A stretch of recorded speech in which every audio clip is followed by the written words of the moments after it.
Wala, assalamu alaikum wa rahmatullahi.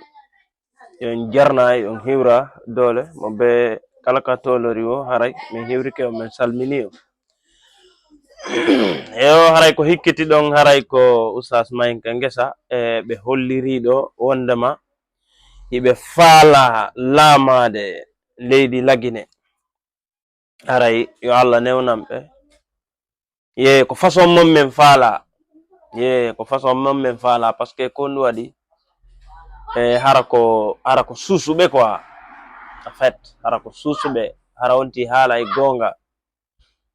so haray do meɗen ɓaawa mum meɗen soutenir on meɗen ɓaawa mum haray kala golleji kadi ko wawata fewndade nder ton haray komin prêt meɗen iwtiri ɓaawa mum no wata wonirde o haray ɗowtidiren ha hendoɗen jullere laamu nden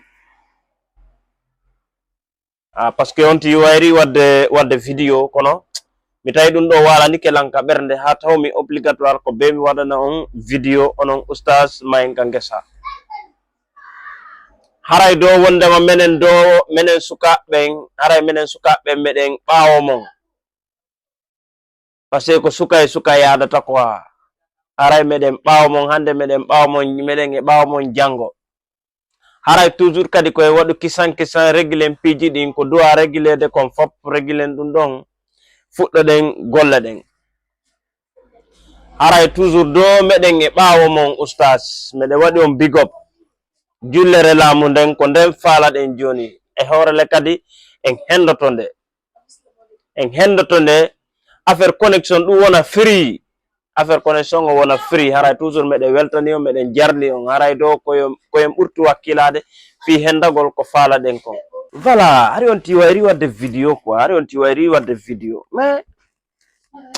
kam heɗitinongol konngol ɗo darmi taw mi obligatoire ko konngol ɗo no hawrani lan quoi ay ka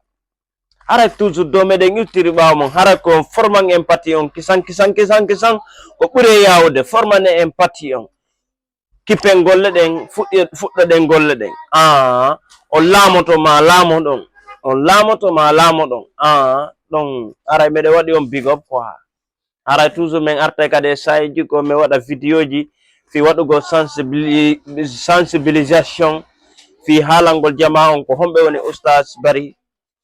Mahinka Ngesa toujours kadi ɓurte wadde campagne on no duwirano no haaliri non hara kadi kono fof faalira non ok